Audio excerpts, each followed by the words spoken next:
your whole like landscape of who you are and where you've arrived at right now is fascinating. I love it.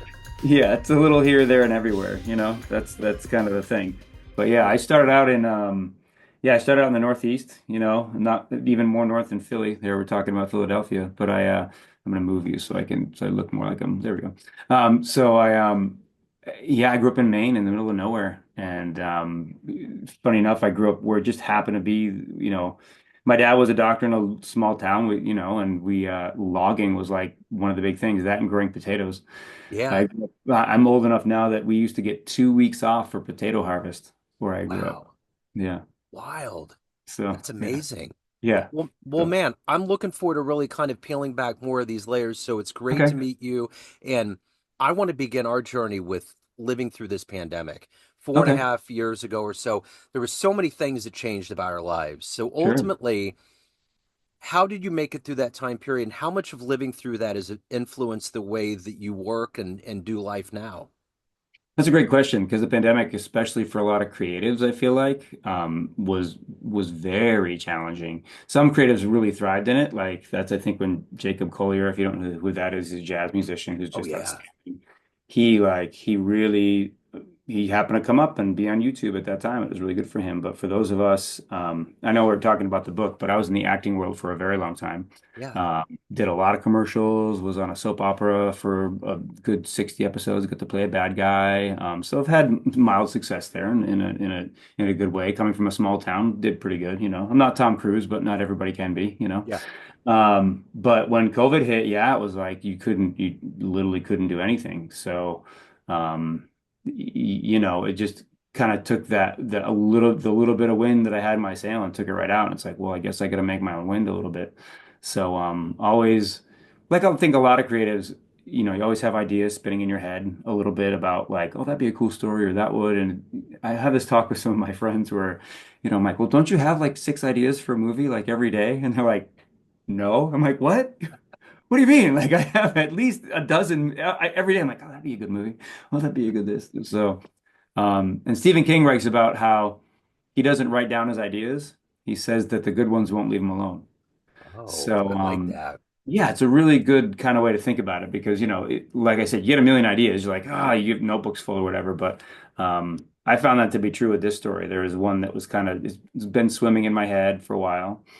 And this one just really stuck. So at kind of the midway of the pandemic, maybe like 2021, somewhere around there, I picked up a book called Save the Cat, which is like a basic outline of how to write a movie, Yep. basically. And I'm sure there's other outlines about how to set up a structure and da da da. But he's very forget the author's name. It's awful, but it's a well-known book in that world, and that like he's very much like on page 5 it should say this, and on page 16 you should be making this kind of turn in the plot, and it's very, you know, and for me I was like, well, let me just see if I can actually pull this off and write something. So I wrote a horror script that kind of fell into that, just to see if I could do something, Yeah. and the the basic concept was I'm not a huge zombie guy, but I wrote it basically zombies on a container ship, Yeah. which is like you can't get away. You know what Yeah. I mean? So you're like, Yeah. okay, I get that, you know. So I'm like, oh, maybe I can do this writing thing. And then after that, I started writing this book, Moonshine, Path of the Raven. I started writing that as a script, actually, as like I couldn't figure out if it was going to be a movie or an episodic. And then I was like, wait a second, maybe I can just write this as a book and self-publish it and not have to then go to all the studios and be like, please make my thing, please make my thing. You know, you can just actually, especially like you said on the creative side, to be like, oh, what can I do? Like you're doing this with the podcast, being like, wait, I don't have to ask anybody. I can just have a podcast. Like, Yeah. what am I doing? You know? Or you could go to, you could waste time or whatever and go to Sirius FM or go to be like, hey, I want to show, and be like, wait, what am I doing? I can do this. I don't need anyone's permission. You know? So I'm sure you can relate to that. But don't you figure that out over time when you do get to that point where your freedom is kind of bartered around and people are making decisions for you? Don't you ultimately spend enough time on this planet where you're like, I want to create my own destiny. I Oh don't need yeah, anybody telling, you know what I'm saying? for sure. I even had a friend of mine who's like, I'm surprised you didn't go to publishers with the book. And I said that, I mean, I've been doing the acting thing now for 25, 6, 7 years, something like that. Yeah. And it's like, the acting gig is very much like please give me a job, please give me a job, please give me a job. As much as you're like confident, like I don't need it, but here's what I'm offering to the world and all the flowery talk you want, but you are still asking for a job on a daily basis and often 3 to 4 times. I have 2 auditions today, it's like it just goes and goes. And I'm like, I am not going to write a book. And then I don't want the story of like I submitted it to 50 publishers and 49 said no. I'm like, I'm not, I'm being told no on a regular basis. And it's just it's part of the world that I live in, it's fine. I'm tough. I can take it. But like you said, you're like, you know what? No, I'm not gonna deal Yeah. with this. I'm just gonna publish it, self-publish it. And I've gotten a big education in self-publishing and, yeah, and off to the races. So, So, yeah. how did a kid from rural Maine grow into this role of getting into Hollywood, being a writer, being a creative, living this dream life? Was this always your vision as a kid? It's funny. Vision, yes, just kind of what you're good at is more of that, I think. My mom, so I said my dad was an eye doctor in a small town, but my mom was the dance teacher. So we literally had a dance studio in our barn, and that's where all the kids locally came to take dance class. And then that eventually led to when I was the oldest of 4 kids, and that eventually led to my mom being like, well, they're not doing a lot of plays and stuff at the high school because my high school altogether, my high school had 200 kids in it. Wow. You know what I mean? Like altogether.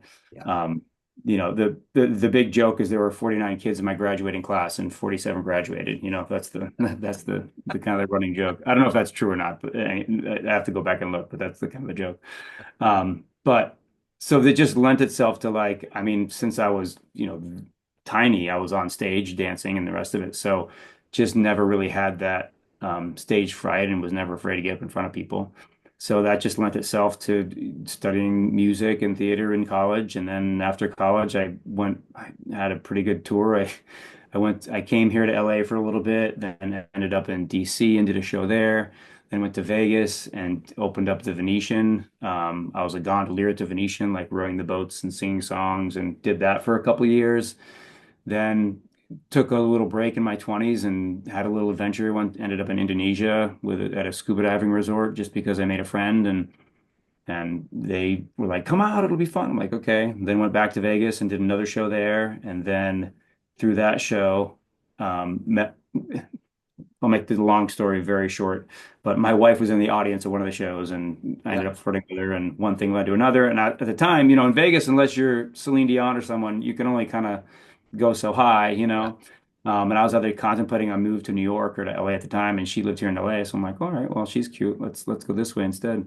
Yeah. And once I got here, just the commercials and one little thing and another little thing, and it's funny you say living the dream, but for those of us who are in it, it's always like, wait, where's the next thing? Where's the next thing? Where's the next Sure. thing? It's tricky. So, like I said, I've had some pretty good success, and but for sure, there's a lot of satisfaction in actually doing a book and having something in your hand that's like, okay, that's something, as opposed to, yeah, I auditioned 4 times this week, and yeah, none of them bit, but yeah, my biggest kind of famous thing, if anything, if I can even think of myself that way, is that I was on 60 episodes of Young and the Restless. So and that show's been running forever. So and I can tell you a fun side story about that actually. Please Um, do. Yeah. that my grandmother, who's passed now, but for her 90th birthday, she threw her own party because she's like, if everyone's gonna come to my funeral, I'm gonna miss it. She's like, I don't want to miss the party. So she threw her own party when she was 90 years old. And she had been watching Young and the Restless like literally from the beginning in like 1974 or whenever it started, right? It's been on for that long. And she, maybe even before that, I can't remember. But it just so happened that I was on the show when she was having that party. So I literally got the entire cast. I got one of the big, they have a bunch of them. The publicity guy has, the shots of the entire cast. And I got everyone in the cast to say, happy birthday, Helen, Wow. and brought that to the party. And of course, for my brothers and sisters, they were like, what? Like, how are we supposed to top that, you jackass? Like, what the heck? She'd been watching the show forever and her grandson was on it. So, if it was her karma that got me on the show, so be it. But that's kind of the most fun story I have about that. And I did get recognized a couple times in airports and stuff like that with that. So, once again, I'm not Tom Cruise, but it's fun to be like, wait, aren't you a bad guy? And I'm like, Yeah. what? Like, yeah, Yeah. you're a bad guy. I hate you. I'm like, oh, okay, good. I'm glad you hate me. So, and the other fun story about the show when they finally killed me off, about a couple weeks before I was going to get killed off, they were like, "Look, you've been fun having on the show, but the leads have to win. That's just the way the writing goes. So we're gonna just so you know, the end is coming." I'm like, "Okay, so be it." And the storyline in the show was I was like it's kind of like a gigolo. I was taking advantage of an older lady and trying to get her money. So the scene happens and I have like a needle and she's in bed and I'm gonna like inject her to kill her so I can get her money. And we struggle and I inject myself. That's like the gag, right? Yeah, And side note here, I've run a CrossFit gym for like the past 15 years, so fitness is a big thing to me. yeah, The director comes over to me, and the lady that I'm like supposed to be, she's got to be 75, close to 80 or whatever. Like, great gal, but she's old, and he's like, "Look, I know you can take her, but we gotta sell this a little." I'm like, "Okay, okay, fine, we'll sell this." So that was the thing. I was like, "She's gonna beat him up. I don't think that's gonna yeah. he's gonna sell." But we sold it, and it came out cool. So yeah, Uh, but that's you a know, fun little story there. That's cool. So, the one thing about being a creative is every venture you're on, it's like almost like putting a mirror up in front of yourself. There's things that you realize about yourself. Sure. What Yeah. did you learn by writing this book, Moonshine? What was it that you learned about yourself that maybe you didn't realize before? Oh, that's really good actually. There's kind of a mantra that I've kind of embraced as I've gotten older, and one of them is that tears are truth, and that I find the things that are the most meaningful in my life on both sides, happy and sad. Like I got three kids, when they were born, tears. When good things happen, there's tears, and bad things happen, and I find that that's a good gauge of when you're really onto something. Yeah, And what surprised me most about writing this book is how much of it was that kind of heartfelt. yeah, Like there's some really good moments in the book, and I'm. It's funny because when I talk to my guy friends who read it, and I talk to my women friends who read it, it's very interesting to see like what people relate to. yeah, There's a great scene, not really giving anything away, but there's a great scene about halfway through the book where the main character Sam, he ends up at this couple's house with John, the guy he's kind of traveling with, and there's some tragedy that's happened to Sam, and these two people just for one night, like they kind of just take care of him, and they're just friendly, and they're on their way the next day. They serve a really good purpose for that moment in the book. It's a great little moment, but the Fanny is the woman's name. I just made her be this wonderfully warm character, which is what really Sam, the main character, needs at that time. He really needs a mother figure at that time for just a night. And he finishes that, and I'm gonna cry right now. Well, he finishes that, and as they step away, he turns to Johnny, he says, "I'm gonna find me a girl just like Fanny." And for me, there's some point, and I don't know if you have this experience, but there's some point in all of our lives where it's like, oh, that's a piece of it right there, yeah, you know? yeah, And to re-experience that through Sam, through this 12-year-old boy, is something really magical. And, maybe you can relate to that from the masculine side or whatever, to be like, yeah, yeah. there's like people in your life and where that, whether they helped you with something or like I have people that call me up years later, like, "You said that one thing," and it's like, "I did? Oh, that's really smart. Like, I didn't even realize I said that, but it Right. made such an impression." You know what I mean? Yeah, And that's the way for an auntie or for a uncle or for a teacher. A lot of teachers, you know what I mean? A lot of teachers, like, they'll have kids come back and say, like, "Oh yeah, you said that one time in third grade," and they're like, "Oh my," they've seen so many kids, and so that's been the most. I think you asked like what the most like insightful thing or the growth on it was like. I got to kind of re-explore what those important truths are for me by just little tiny moments and being like, wow, how can I gift those to this character? yeah, Uh, and also like realizing that a story has regardless of if the story is a song, if it's a painting or whatever other creative thing is like a story has its own life and it wants to be told and there's a way to kind of sharpen it so it can be accurate and efficient when you're telling it. And that was a wonderfully challenging thing too. A lot of writers, I don't know if it's Stephen King or another one, talks about killing your darlings. Like there's these spots in the book where you're like, oh, it's such a great scene, but it just doesn't fit. Like it yeah, just doesn't fit in the story. The story doesn't need that or want that or makes it less efficient. But it's one of those things where when you're living a creative life, eventually that has to overflow. And Yeah. if you don't overflow it into something, then you're almost dishonoring that thing that you're connected with, whether you want to call it spirit or God or creative flow or whatever name you want to give it, you know. Um, and to borrow from Seth Godin, who's a great marketer, and I love his books. I have them all. You know, eventually you have to ship something. Yeah. You know, it's really fun to be like, and that's the great thing about a book or a song or a painting is that like, you know, here it is. Yeah. That's it. Yeah. Okay, now I get to do something else as well. So, Yeah. You got to move on with it. I think someone at one point said that ultimately, at the end of the day, art's going to save humanity. And I think about what you were talking about, the passage and just the power that we all hold to TV, film, hmm music, and all of these things. It just it allows us to validate our existence on this planet. We're yeah, here to connect and convey these messages. And when you're in this fortunate point of being a creator or being a part of a script and moving people and being able to say happy birthday on the 90th birthday, all of those things. It just yeah, brings all of that full circle. It's why you get in to the creative world. yeah. It's funny because it is really story. Like so much of it is story. You know, you could even, you know, it is controversial, but not, I guess. You know, we could have a whole conversation about the Super Bowl halftime show, Yeah. you know, and it's literally what's the story that you got from it? What's the Uh, story that you're then telling yourself about that? What's the story that you've gotten from society? What's the story that you want to tell? What's the story that you don't know unconsciously? I mean, there's like seven different layers there, yeah. you know? It's just a great, you know, it's inconsequential on some level. It's like it's just a halftime show, like it's not a big deal, but it's a great lens to kind of look through that and be like, oh, that's an interesting reaction, you know. Yeah. Not that we have to talk about it, but it was just to me, it's like I'm not, you know, you can, you know, I'm not deep in the hip hop culture. It's just Yeah. not how I grew up.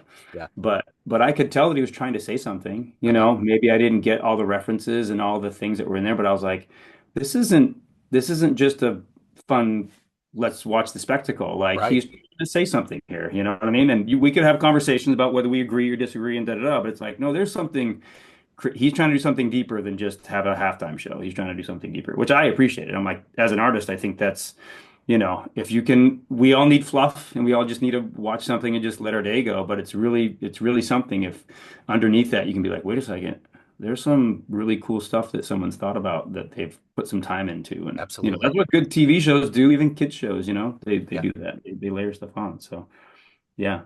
I think Sorry. he was the right performer for the right time. And Yeah. Samuel L. being the intro and being kind of the Dude. MC, I mean, Yeah. it all we needed that right now because we're all feeling things that are very Yeah. different historically than we've ever felt. And this is the Yeah. time for the people to say, you know what? This is a show that we're running. And this is the Yeah. way we want the end to happen. And we have kids and we have people Mm. we love and we want them to be protected. And if hmm this cat's going to get up here at halftime and make a Yeah. statement in front Yeah. of the right people, let's go. Yeah. You It's know? interesting you say that because like I felt that too. Like I think I think there's a bravery in that people don't realize. Uh-huh. Like, hey, you have literally the largest, you know, if you want to get on the marketing side and the business side, it's like that's the only time that an advertiser can guarantee you 120 million eyeballs. Like 120 million people are going to see your stuff. Yep. And they're not going to skip the commercials because the commercials have now become a thing where you're going to be in front of a third, maybe a half of the country. Yeah. Like no TV show gets that. No, No presidential debate gets that. No, like no one does. nothing. And as an artist, especially to be like, okay, I'm going to have some fun, but I'm going to say something on top of that. Yeah. I mean, it's risky, you know what I mean? Like it's and nothing against Katy Perry, but you can get up there and dance with sharks, and I love that. We all love the spectacle. It's super, super fun, Yeah. you know? But to be like, there's some stuff going on, and I'm not gonna let it go. I'm gonna say something about it is it's a kind of bravery that like a lot of us don't have to confront because of our situation or society or whatever. So that's also something too that I think you have to at least acknowledge to be Yeah. like, you know, he went out on a limb, you know? Absolutely. So and you know. Like I said, I'm not deep in that culture, but like, I thought the biggest statement for that whole thing was when they cut to him and there was like all the guys were dressed, it looks like a flag. You know what I mean? They had Uh-huh. like the American, they were dressed and they're doing the choreography Absolutely. and it's split right down the middle. Uh-huh. the flag is split. I mean, there's a commentary there. Like whether you agree with it or not, like that's he's, if I was in the hip hop world, I'd say he's spitting truth, Like Yeah. it's like, yeah, he's right in the middle of it. He's like, look, we haven't, as much as we want to say things. Like it's funny, I have another idea for a book, not to toot my own horn here, but I think there's a book in there somewhere, like a nonfiction book about like what we should be proud of as a country Uh-huh. and what we should be ashamed of as a country. Absolutely. And I think we have to look at both those things. And if we don't, we're being willfully blind to one or the other. If the lights work, that's incredible. You know what I mean? Like Right. we have amazing stuff, but we're not done, No, And I think if we start thinking that, oh no, we're done, it's like, well, no, no no. there's more there's more here. There's a lot more to go. Yeah. Yeah. So speaking of that creative spark, when you look at the arc of your career and everything that you've done, Hmm. what gets you up every day? What gets you up to create a book, to create an idea, to audition for a script? What is that spark every day? Sure. It's funny because I think that those are a little different, right? In that like auditions, especially like you're serving someone else's story, Yeah. usually you're bringing your own piece to that. But what gets me up to do that sort of stuff is like, oh, let me be part of a creative process today and hopefully put a bit of cash in my pocket in the process. Yeah. But writing for your own stuff, like my own book, that's very personal. It's almost like it's gonna sound trite and a little maybe, but like, the characters are calling you. You're like, that story isn't done. And there's also, for me, the way I write is I tend to kind of know where the ending is, kind of where I'm going, and then I need to get there. And it's a great example. Like I kind of had the last couple scenes really kind of even written mostly, and then I felt like I really had to earn them Yeah. because of how powerful I felt they were. And yeah, if you get a chance to read the book, especially like I love to ask people what they think of literally the last few lines of the book because I really feel like it builds to that in a really wonderful way. Um, but there's a wonderful, that challenge that we all love when we're doing something that's challenging but rewarding. That like, wait, how am I gonna get there? Like, how can I tune in enough? Can I Kobe Bryant that where it's just like, can I get in the flow? Can I settle into that can I make the discoveries? And I think that's the best thing I say would be the discoveries, Yeah. right? When you're either working on a piece you're going to audition for, or even working on words on a page, or and probably the same thing in a new song, or even I can imagine doing podcasts where you're like, oh wow, that was a great question, or I didn't realize I was going to put those two things together today. So, and I think that's what we all live for on some level is those discoveries, Yeah. like discovering something about your friends, about your wife, about your kids, about your profession. But those are the things I think that kind of get me up in the morning. Is yeah, getting moving and a body in motion stays in motion. And if I Yeah. keep my mind moving, I find I'm much, much happier. But Absolutely. yeah, those discoveries that connect things, I think I mean, that's what's fun as an audience. Yeah. When you're watching a movie and you're like, oh, Uh-huh. oh, Yeah. he did the thing. Yeah. Oh, That's I it. did. I forgot he had you know what I mean? Like, I forgot he had the bag. Oh my God, Yeah. like we love that. Like, what's the great one I just saw came across my feed? And I forget which one of the Marvel, not Marvel, which one of the well, maybe it was Marvel movies it was where Captain America finally gets Thor's hammer. Yeah. Yeah. They're fighting Thanos and the hammer. They're like, oh, Thor finally gets his hammer. It's like, no, it was Captain America. You're like, Yeah. Yeah. what? Exactly. Like those discoveries where you're like, yes, oh my God, you just go bananas. So I mean, I don't have anything quite that dramatic here yet, but those, that's the things we love is I used to do a lot of I used to do a lot of improvisation, like Yeah. comedy and stuff like that. And that's like the gold that good improvisers can do. They can like set up a scene, set up a couple things and not even know that they're going to pay it off Yep. later. And then Yep. when they do, you as the audience, you're like, did you just did you just put, water skiing and baking and you Yep. tied them together? So like, Uh-huh. oh my God, we That's love it. it. That's So the yeah, gold for sure. connection. Yeah, connection. So, Yeah. So at the end of the day, Max, everyone has a perception of you. oh Family, God. friends, Okay. fans, colleagues, everyone you work with, but you run the Yeah, show. What's your sure. perception of you? Who do you think you are? Oh wow. things I'm confident that I am is I know I'm a great dad. Yeah, I know that. I'm very, very confident in that. And I think a lot of people see that. Mm, I'm super helpful that way. I feel like I'm super understanding, but know when to push my kids when they need it. Um, don't tend to yell. Though yeah, everybody needs that every so often. But I feel like I'm a really good dad. How do people see me? Uh, yeah, I would say they see me as a creative, but someone who has discipline. I would yeah, say those two things go hand in hand with me. yeah, Like the owning of the CrossFit gym, that just necessitates itself to, burpees and fitness, and you don't approach that without some kind of daily practice. And, that was the good thing about having that first and then doing the writing is that like, oh, this is just you sit down for an hour and go, and the book will come out eventually. yeah, Like in some ways, I got a buddy who does magic, and we were talking about that one day about how magic is it's a great metaphor because you have the cards and the first time you do it it's junk and it's junk for the next 1,000 reps and then it looks okay and then for the next 1,000 reps it's like oh it's pretty good and then somewhere around rep number 5,282 it's magic. yeah, You know what I mean? yeah, Like totally. but it's literally just the practice of doing it. There is no magic. Yeah. The magic is just in the doing of it, and Oh, yeah. it's such a great metaphor for like, look at that, it's magic. Like, how'd Right. you do it? Thousands of times, and that's Repetition. yeah, repetition. You just get your reps in, yeah. Yeah. So yeah, So I don't know if that answered the question, but you totally did. No, you nailed it. yeah, Absolutely. So Moonshine's the new book. If anyone yeah. wants to pick it up, where's the best place to pick it up? Yeah, you can get it on Amazon. The cover looks like this, so I'll send you a link and stuff so you can you Yes. can see it that way.